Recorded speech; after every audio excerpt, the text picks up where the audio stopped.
Hey guys, Matt here from MK-SmartHouse.com, and in this video we're going to be setting up the software for the home network.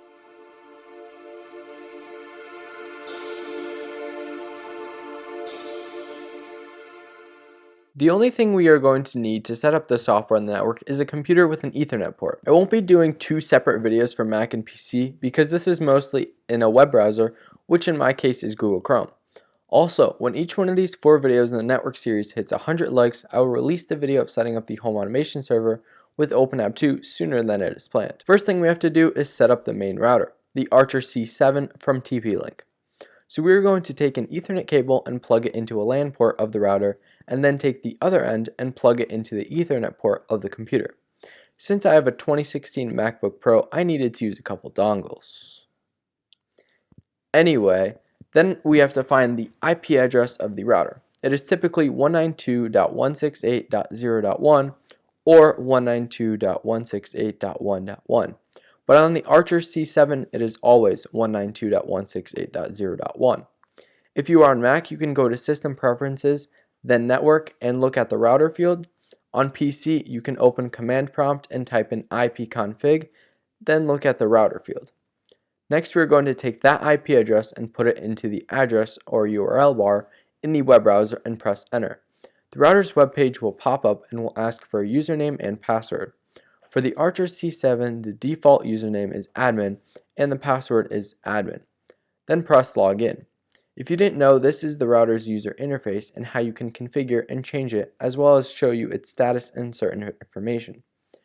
Before we do anything, we should upgrade the firmware of the device. I'm not going to show you how to do that for this particular router because I've already done it, and because if you do it wrong, it could break your device. If you really want to update the firmware, which I recommend, you can Google it and find dedicated guides. The first thing we're going to do is head over to DHCP and change the start IP address to start at 192.168.50 instead of 192.168.0.100. Then press save and a box should pop up. Just press OK. The reason I'm doing this is because I don't need 100 reserved IP addresses, I only need about 50. Next, I'm going to head over to the network and then WAN. Then I'm going to click in the checkbox next to use these DNS servers, and then in the primary DNS type in 8.8.8.8. Then in the secondary type 8.8.4.4, then click save. The reason I changed the DNS servers is because I like using Google DNS servers instead of the default ones. Once we click save, it'll obtain the network parameters again with the new DNS server settings. When it finished obtaining, head over to the wireless 2.4 GHz. Here we're going to change the name of the 2.4 GHz Wi-Fi network. I recommend doing something meaningful and you can remember because we're going to be using this quite a bit, in addition to the password, which we will set next. I named my 2.4 GHz network K-Wi-Fi, then clicked save. Now we're going to change the password.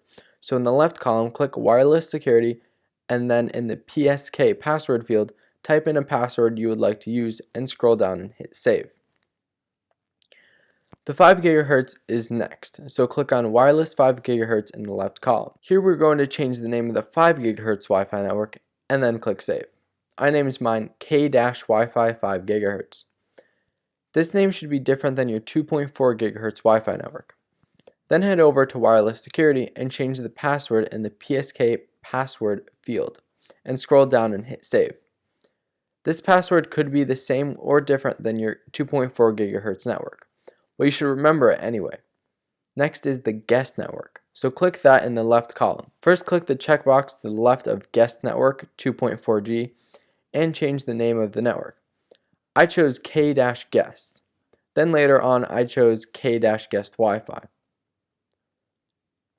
Also, click the drop down that says Disable Security and choose WPA/WPA2-personal and choose a password in the PSK password field. Then scroll down and hit save.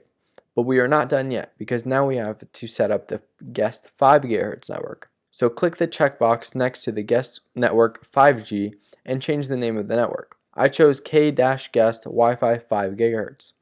Also, click the drop down that says Disable Security and choose WPA/WPA2-personal and choose a password in the PSK password field. This can be the same or different as the 2.4 GHz network. Then scroll down and hit Save. Next, to apply all these changes, we're going to head over to System Tools, Reboot, and press the Reboot button. When the box pops up, click OK. The device should reboot and the page should become blank. Keep hitting refresh until the login box comes up. Once it does, log in with the default credentials we talked about before. Speaking of, we should change those, so go to System Tools and Password. I kept the username the same of admin and changed the password. Please remember these credentials as we will be using them to access this router many more times in the future. Once done, click Save. It will automatically log you out, so log back in with your new credentials. That's it, we are done with the main router. Next is the wireless access points. So exit out of this tab. Now unplug the Ethernet cable from the LAN port of the main router and plug it into a LAN port of the Netgear AC1750. Now, like the main router, we have to access the router's web page. If you are on a Mac, you can go to System Preferences, then Network, and look at the router field. On PC, you can open up Command Prompt and type in ipconfig, and then look at the router field. On the Netgear AC1750, it is usually 192.168.1.1 to start off. Next, we're going to take that IP address and put it in the address bar or URL bar in the web browser and press enter. Upon first connection of the router, it will automatically run through setup by first checking the internet connection, then asking you to set a couple of things. First is a password. I recommend using the same login password as the main router to keep it consistent when logging into each router to access settings. Next, pick and answer 2 security questions. Then click Next. Then it will show you the current Wi-Fi settings. Just ignore them and press Take Me to the Internet.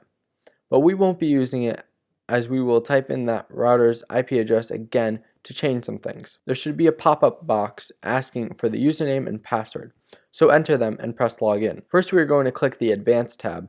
Then in the left column, click Advanced Setup, then Wireless AP. Here, click the box next to Enable AP Mode and press Apply. When the box comes up, press OK. The device will now reboot. Now we're going to open up a new tab and go to the main router's IP address to find the other router's new IP address. So type in the main router's IP in the address bar and hit enter. Then log in, go to DHCP in the left column, and then DHCP client list. Here we can see all the devices connected to the network, but we are looking for our Netgear router, and here it is at the bottom. It is listed using its model number R6300V2. So we are going to look at its assigned IP, which is 192.168.0.53. We're going to take that IP and open a new tab and put that IP in the address bar and press enter. Then we are going to log in. Now we're going to be configuring it to match the main router. So first head over to wireless, then in the wireless network 2.4 GHz, change the SSID to match the main router's 2.4 GHz Wi-Fi SSID. In my case, that is K-Wi-Fi. Also change the mode of 450 megabits per second instead of 217 megabits per second in the dropdown. We also have to change the 2.4 GHz Wi-Fi password to match the main router's 2.4 GHz Wi-Fi password. Next is the 5 GHz Wi-Fi network. We're going to type in the same 5 GHz SSID and password as the main router. Mine is K-Wi-Fi 5 GHz. Then we're going to press apply and it will update all the settings. After that, click guest network in the left column. In the 2.4 GHz network, match the same SSID as the main router. Mine is K-Guest Wi-Fi. Then in the 5 GHz, also match the same SSID as the main router. Mine is K-Guest Wi-Fi 5 GHz. Also, for both the 2.4 GHz section and the 5 GHz section, click WPA2-PSK AES and match the same password as the main router for each network. Then click the box next to Enable Guest Network in both the 2.4 GHz section and the 5 GHz section. Then hit Apply. Lastly, go to the Advanced tab, then in the left column, click Administration and Router Update. Then on that page, in the section that says Check for a new version from the internet, click the Check button. Now it is checking for a new firmware. In my case, there was none, so I clicked back. And that is it. We are done configuring the access point. So now just click Log Out in the upper right hand corner. Now unplug the Ethernet cable from the access point and plug it into more access points, if you have any, and repeat the same process. Once you are done configuring the access points, we now have to give them static IP addresses so we can always access them from the same address. So to do this, we are going to plug the computer into the LAN port of the main router. Then we're going to open up the web browser and access the main router's web page by typing in its IP address in the address bar and then logging in. Then in the left column, go to DHCP and address reservation. Ignore what I currently have there and don't worry that you don't have it. Anyway, click the Add New button. Now there are two fields. One is asking for the MAC address of the device and the IP address we want to assign it to. To find the MAC address, we simply have to go to the device and look for the tag that says MAC address. But when we type it in, everything should be uppercase and separated by dash every 2 characters. Once that is entered, we have to decide on an IP address for it. Personally, I'm just going to go in order. So I'm going to give this access point 192.168.0.2. The reason I'm giving 2 and not 1 is because 1 is reserved for the router, so we cannot use that. Anyway, now we hit save. Then when the box pops up, click OK. Now again, since I have 2, I'm going to repeat the same process for the other one, except for this one, I'm going to give it an IP address of 192.168.0.3. Then save and OK. Once we are back on the address reservation page, there should be a little red warning on the bottom saying to reboot. So press the click here to reboot, then click the reboot button and OK in the pop-up box. Then give it a minute to reboot. Once the router is fully booted, reboot each access point by pressing the power button to turn it off for 10 seconds and then pressing it again to turn it back on. Once the access points are fully booted, head over to the computer, open a new tab, and test out the new IP address. And that is it. The software is fully set up. So you can go ahead and unplug the computer from the Ethernet port as well as from the computer. The network is now ready for final installation, which is what we're going to do in the next video. Alright, thank you for watching, and if you have any questions, leave them in the comment section below or head over to the mksmarthouse.com/forum where you have a better chance of it getting answered. Goodbye.